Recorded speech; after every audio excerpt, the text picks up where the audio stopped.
This is the Media Police Post, broadcasting from the Fort Hall School of Government. In this show, we police the state of truth in the Republic. And because truth is communicated to us by journalists and analysts, we have made it our civic duty to put it to the test. We advance from two confirmed truths about the media. One, and according to Roger Stone, the media is either lazy or evil. And for the most part, it is both evil and lazy. That is why the truth, their truth, must be put to a test. And two, that journalism is verified gossip. In fact, what is presented to us as news analysis is gossip that has been verified by journalists. This gossip has to be ground-truthed. We will assess the state of truth in what they submit to the Republic, and we will pass verdict on what is true and what is not. For the record, we are not journalists, we are thinkers. We are not lazy or evil, and we do not verify gossip. What we give you is the truth that sets you free. On today's show, we will discuss ideas that reflect unformed and uninformed opinions and ideas that made you stupid. These are narratives that fell into the cognitive trap of we see things as we are, not as they are. Narratives based on conjecture, history, and those that smack of envelope journalism. Welcome, AX and CS. Thank you. Asante. Fact number one. Tomorrow, 15th of February 2022, at exactly 11:30 a.m. Kenyan time, 9:30 a.m. Netherlands time, the trial of Paul Gicheru is set to kick off. Fact number two. Paul Gicheru's trial tomorrow will be starting exactly 5 months and 22 days to the August 9th elections. What does fact number one have to do with fact number two? We will explain using chaos theory. Chaos is the science of the nonlinear and what may at first appear unpredictable.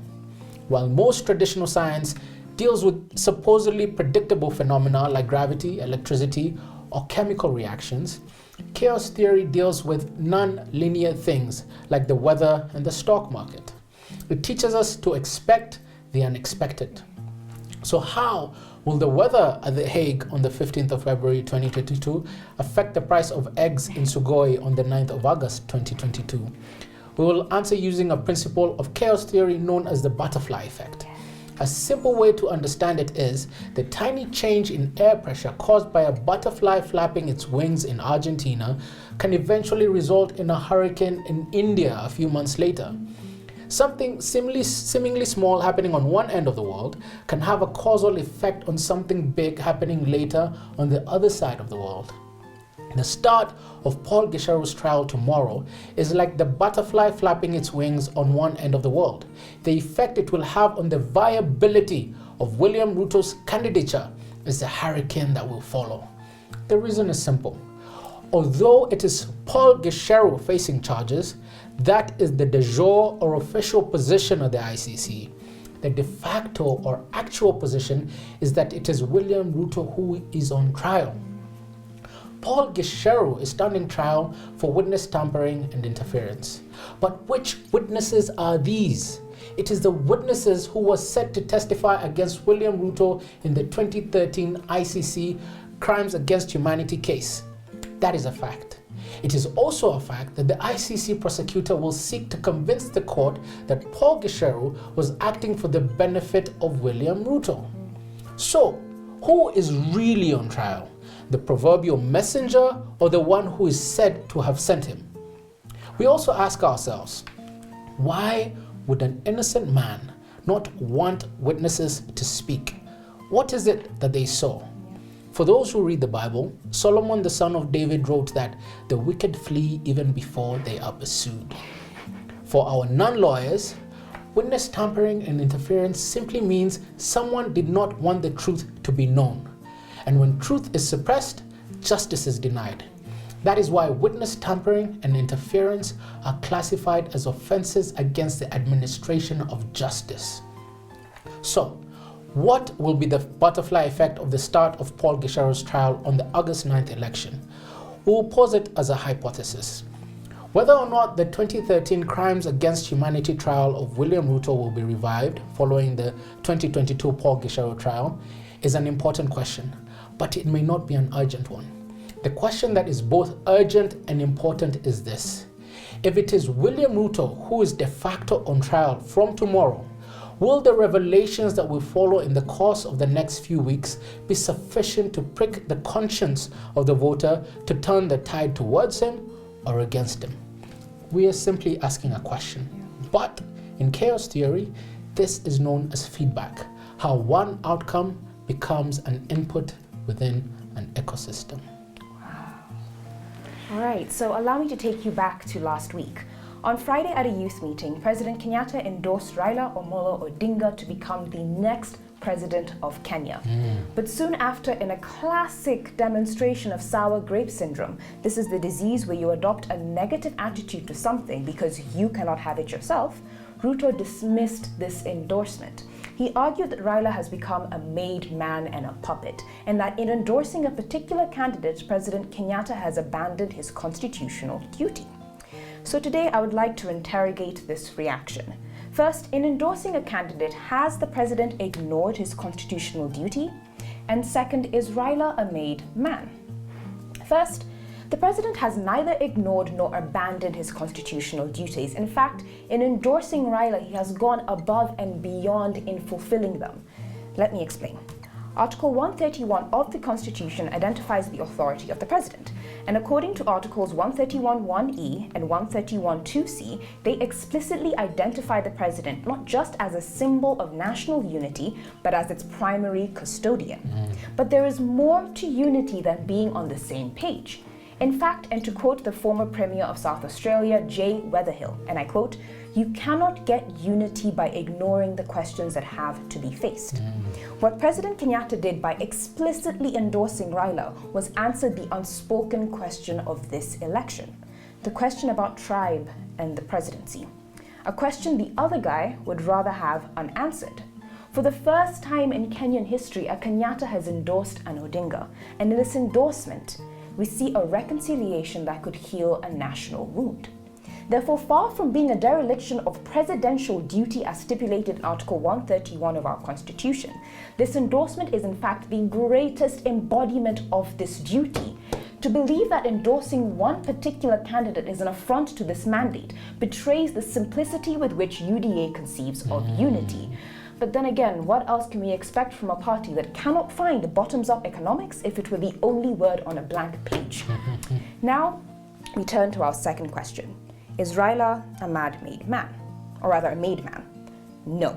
But even if he is, it doesn't matter because no one, not Mudavadi, not his sister wife Wetangula, and not even Ruto is a self-made man.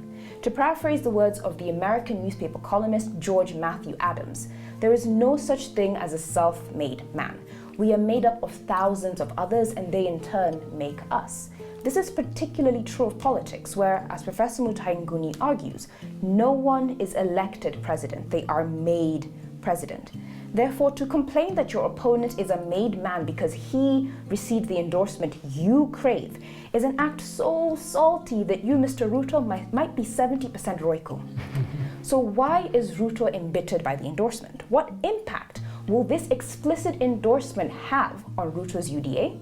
Will it empower them, or more likely, will it stunt their growth? History teaches us that the opposition are two things. First, they are incapable of winning elections. And second, they are unlikely to receive state endorsement. Thus, in explicitly endorsing Raila, could the president have cursed Ruto with the burden of being the opposition? For we know that in Kenya, the opposition never wins elections. They can never get 50% plus one. Raila never did. So with this endorsement, did the president issue a fait accompli, damning UDA to an election loss in 2022? Only time will tell. You know, AX, one of the things that Professor also says is that when you're looking at a self-made man, Yes. you are looking at the horrors of unskilled labor. Yeah. I love that. Well, I'd like to take us on a different tangent, and we like to play things forward and rationalize them backwards. So I'd like to repeat something we've said here before.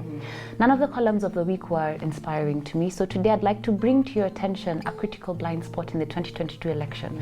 That is the competence of IEBC in preparing for and conducting the election.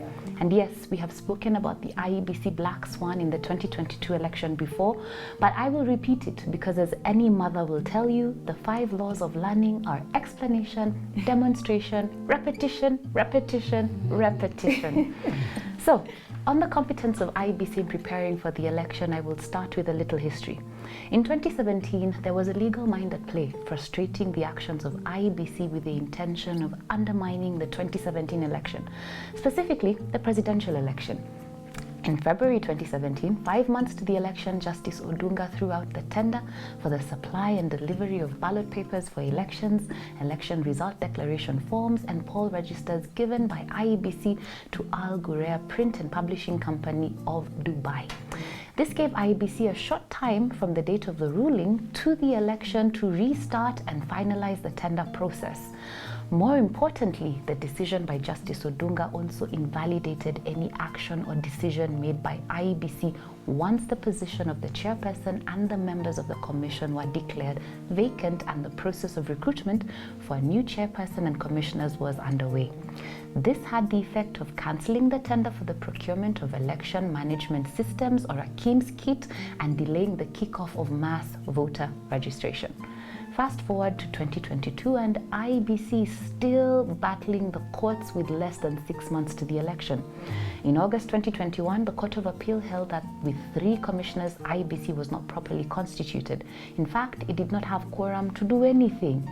If the Supreme Court upholds the Court of Appeal decision, then 17 by-elections conducted under the leadership of the 3 commissioners are invalidated, and guess what? Just like 2017, the tenders for the supply and delivery of ballot papers, the register of voters, and statutory election results declaration forms, which were advertised last year before the new commissioners were recruited, will be cancelled.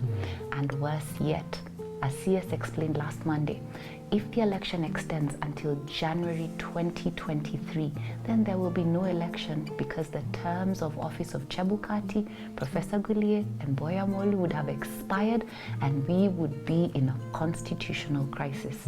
Why? Because on election day in 2022, Uhuru Kenyatta assumes the position of temporary incumbent, and as temporary incumbent, the president will have no power to appoint commissioners of constitutional commissions. This means that the presidential election will not be completed. Now, this ploy to force us into a crisis using the IEBC is not new, and it is fixable, but the solution lies with the Supreme Court. Indeed. Thank you for joining us in the Media Police Post. See you next Monday.